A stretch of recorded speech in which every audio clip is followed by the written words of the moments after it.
बहुत ही इंटरेस्टिंग जगह पे गॉट माई टिकट एंड यहाँ पे मैं आपको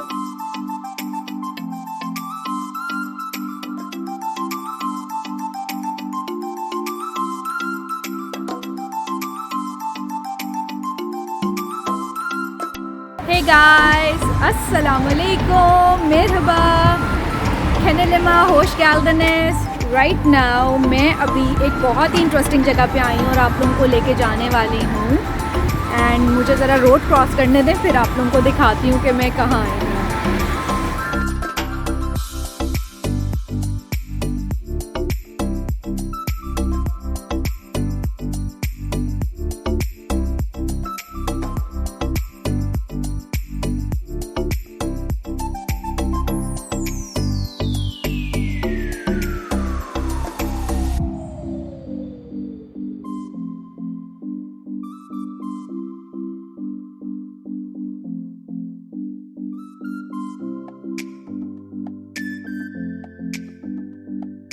अब मैं यहाँ पे टिकट्स ले रही हूँ एंड मास्क की बहुत ज़्यादा सख्ती है तो मैं पहले टिकट ले लूँ और मैं आप लोगों को दिखाऊँ तो अरीशा इस टाइम पे सो गई है तो मैं टिकट लेके अंदर जाती हूँ और थोड़ा सा जब तक क्लिप्स बनाती हूँ अरीशा अपना नैप ले ले फिर मैं अरीशा के साथ इंजॉय करूँगी क्योंकि ये अरीशा और मेरी दोनों की बहुत पसंदीदा जगह। सो इस टाइम पे I just got my ticket and यहाँ पे मैं आपको दिखाती चलूँ कि ये यहाँ पे अंडर वाटर इन्होंने एक्वेरियम बनाया हुआ है एंड इस टाइम पे आई गॉट 2 टिकट्स एडल्ट के इन्होंने मुझसे 160 लीरास चार्ज किए हैं एंड अरीशा के जो हैं इन्होंने मुझसे 125 लीरास चार्ज किए हैं। 3 साल से अगर छोटे बच्चे हों 2 साल तक के बच्चे फ्री हैं बट उसके अलावा जो हैं उससे बड़े बच्चे जो हैं बच्चों का 125 लीरा है और बड़ों का जो है ना 160 लीरा है।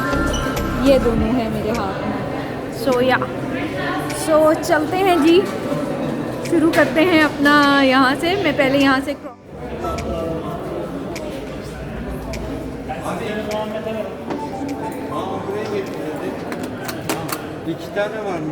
They just stamped my ticket and now we are entered to the aquarium and let's see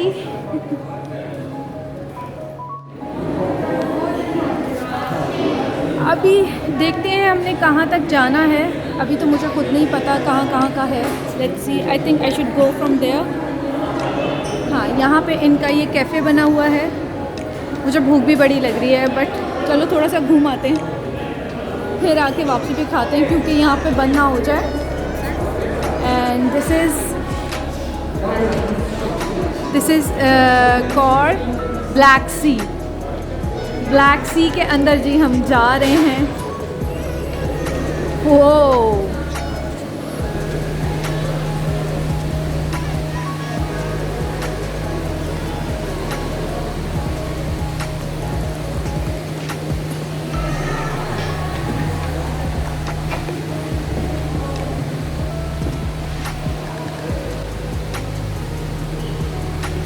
ये इन्होंने कोई शिप बनाई हुई है ऐसी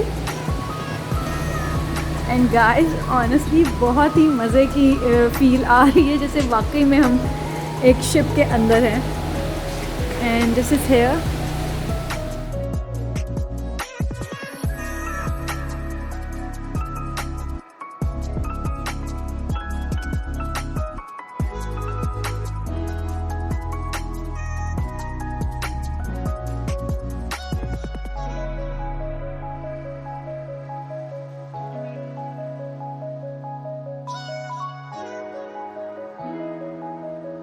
यहाँ से हमारा एक्वेरियम का एक टूर स्टार्ट होता है। तो शुरू में मैं आप लोगों को एक्वेरियम की थोड़ी सी इन्फॉर्मेशन बताती जाऊँ। ये एक्वाफ्लोरिया एक्वेरियम फ्लोरिया के साहिल पे वाक़ई एक जगह है। एक मॉल है, एक्वा मॉल के साथ ये बना हुआ है। आपको मैप पे ढूंढने में आसानी हो जाएगी। बाकी मैं डिस्क्रिप्शन पे इसका गूगल मैप लिंक भी डाल देती हूँ। और ये सुबह 10 बजे से लेके रात को 8 बजे तक खुला होता है। मैं यहाँ पे एक आप लोगों को तजवीज़ पेश करूँगी। ये जगह काफ़ी बड़ी है और अगर आप बच्चों के साथ आ रहे हैं तो यकीन जाने बच्चों को यहाँ पे इतना मज़ा आएगा कि आपको यहाँ पे काफ़ी टाइम लग सकता है। तो आप अपना मैक्सिमम या अप्रॉक्सीमेटली 2.5 से 3 घंटे का या 3.5 घंटे का मार्जिन लगा के आएँ और इसी तरीके से अपना जो है टूर प्लान करें। इस तरह आपका टाइम भी बचेगा क्योंकि ये 8 बजे बंद हो जाता है। तो अगर आप लास्ट मिनट पे टिकट लेंगे तो आपका टिकट ज़ाया हो जाता है, क्योंकि ये जो है 8 बजे तक सबको निकाल देते हैं और आप आधा घूमें और आधा ना घूमें तो ऐसे तो नहीं होता ना।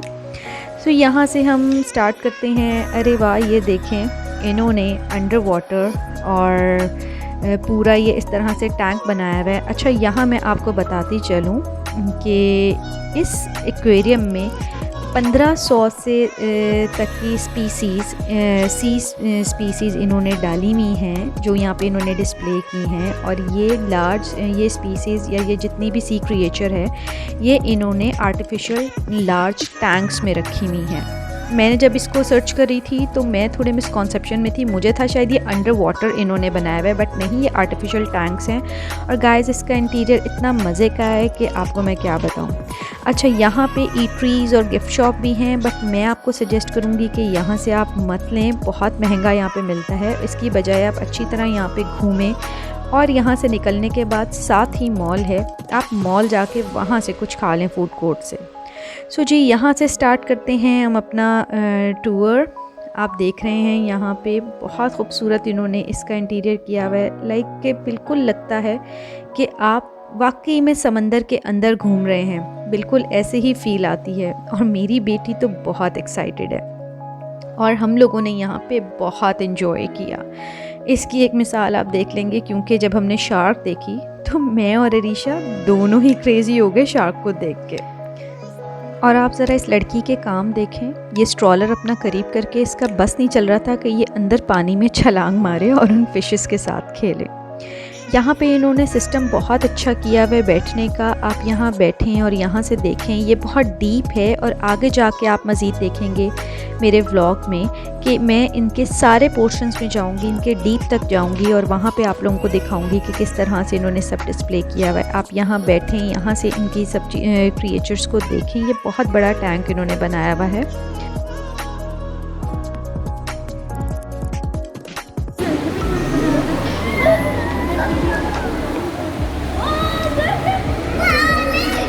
Arisha, look shark! Arisha, come on, shark! Look shark! Whoa, shark!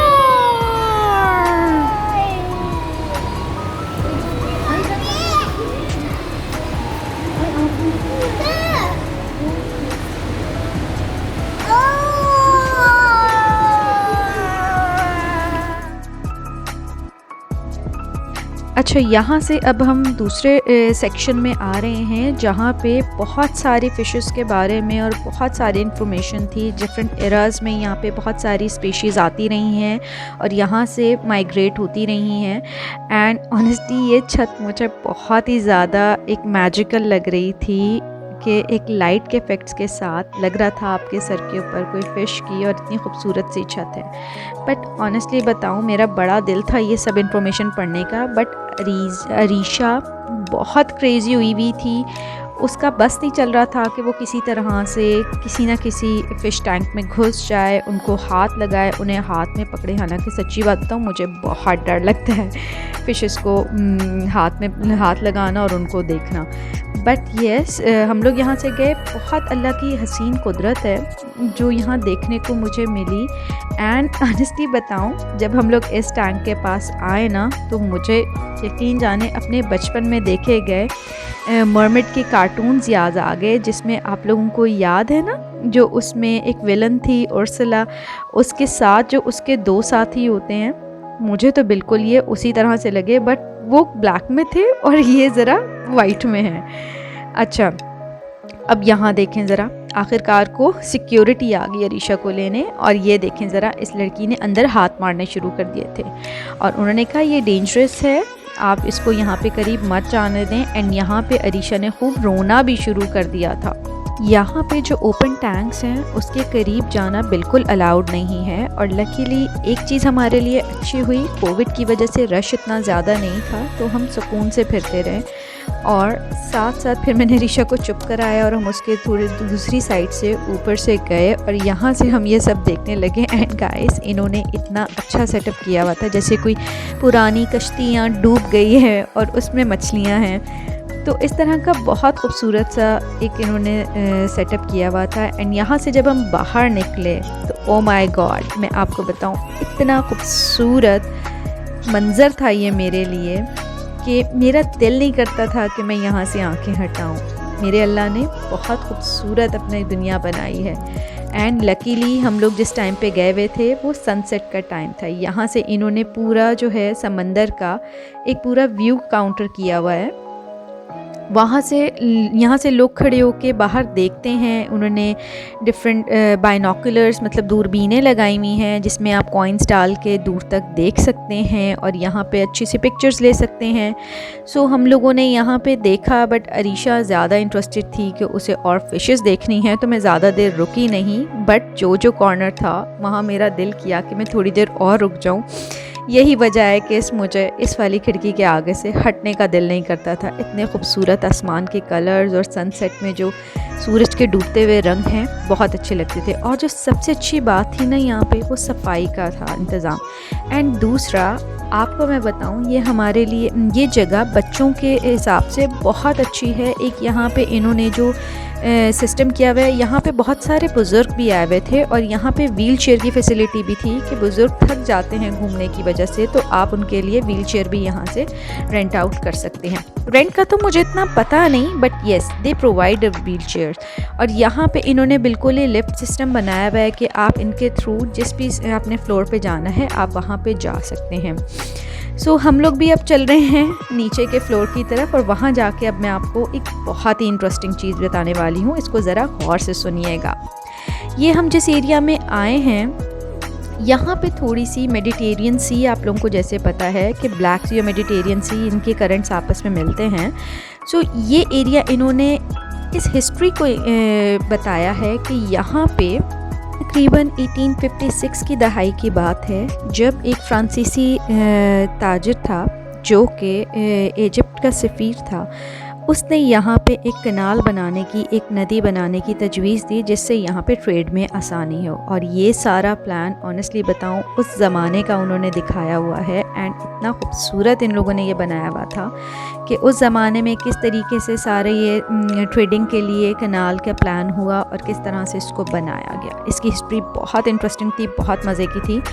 तो हम लोगों ने ये देखा। इसके अलावा यहाँ पे जो चीज़ इन्होंने बताई वो ये थी कि तकरीबन इसी दो करंट्स के मिलने से, आपको जैसे पता है कि रेड सी और मेडिटेरियन सी यहाँ पे मिलते हैं, तो बहुत सारी स्पीसीज़ जो हैं वो माइग्रेट भी कर जाती हैं। और एक ज़माने के मुताबिक, एक वक्त के मुताबिक यहाँ पे मेंशन था कि तकरीबन कोई 200 के करीब स्पीसीज़ थी रेड फ़िश की, जो कि यहाँ से माइग्रेट करके कम नमकीन पानी की तरफ उन्होंने माइग्रेट किया था और यहाँ से उनका तकरीबन उनकी एग्जिस्टेंस ख़त्म हो गई थी। अच्छा, यहाँ से जब हम इन टनल्स की तरफ गए तो मेरी बेटी साहिबा को हर जगह घूमनी थी। उनको ये सीढ़ियाँ नज़र आई, उन्होंने कहा कि अंदर चलो और मुझे वहाँ से देखना है। और इन्होंने यहाँ पे टैंक और छोटे छोटे से सेक्शंस बनाए हुए थे जहाँ पे घुस के आप एक अपना देख सकते हो। तो जी, इन्होंने कहा कि कोई जगह छोड़नी नहीं है, तो हम वहाँ पे भी घुसे, वहाँ से भी देखा। एंड शुक्र है रश कम था जिसकी वजह से मुझे स्ट्रॉलर का इतना परेशानी नहीं हुई। लोग बहुत कोऑपरेटिव थे। मुझे स्ट्रॉलर नीचे छोड़ना पड़ता था जहाँ पे ऐसे स्टेयर्स या ऊपर चढ़ने वाली जगह हो। और हम आ गए अपनी मेरी सबसे पसंदीदा जगह पे। ऑनेस्टली आपको बताऊँ, ये कैमरा इन मछलियों की, इन फिशेस के कलर्स को जस्टिस नहीं कर रहा, इनकी खूबसूरती को। मुझे पूरे एक्वेरियम में दो जगह बहुत पसंद आई। दूसरी आप मेरे कमिंग ब्लॉग में देखेंगे, मत भूलिएगा वो देखना, बहुत इंटरेस्टिंग है। और यहाँ पे जो खूबसूरत, जैसे अगर आपको याद हो फाइंडिंग नीमो मूवी, उसमें जो उन्होंने अंडर सी क्रिएचर कलरफुल से दिखाई हुई थी ना, ये बिल्कुल वही एरिया है। बट यहाँ पे थोड़ी ब्लू लाइट होने की वजह से बहुत ज़्यादा कलर्स जो हैं वो माइल्ड हो रहे थे और वो कलर्स इस तरह से आ नहीं रहे थे मेरे कैमरा में। मैंने बहुत कोशिश की अपने फ़ोन के कैमरा की सेटिंग चेंज करने की कि मैं किसी तरह से वो कलर्स ले आऊँ, बट शायद मुझे लगता है मुझे अब कोई बहुत अच्छा कैमरा लेना पड़ेगा ऐसी खूबसूरती को कैप्चर करने के लिए। आई होप आपको मेरा ये ब्लॉग पसंद आया होगा। आज तक के लिए इतना ही है। इंशाल्लाह नेक्स्ट व्लॉग में मैं बहुत ही इंटरेस्टिंग और ख़ूबसूरत जगह और नई इन्फॉर्मेशन आप लोगों के लिए लेके आऊँगी। जब तक के लिए मुझे इजाज़त दें, बट जुटे रहिएगा, नेक्स्ट व्लॉग बहुत इंटरेस्टिंग आने वाला है। और मेरे चैनल को सब्सक्राइब करना तो बिल्कुल मत भूलिएगा। और ये वीडियो पसंद आई है तो प्लीज़ इसे लाइक करना मत भूलिएगा। आपके लाइक करने से मुझे सपोर्ट मिलती और मुझे इस तरह से मोटिवेशन मिलती कि मैं आप लोगों के लिए और बेहतरीन ब्लॉग्स बना के लेके आऊँ।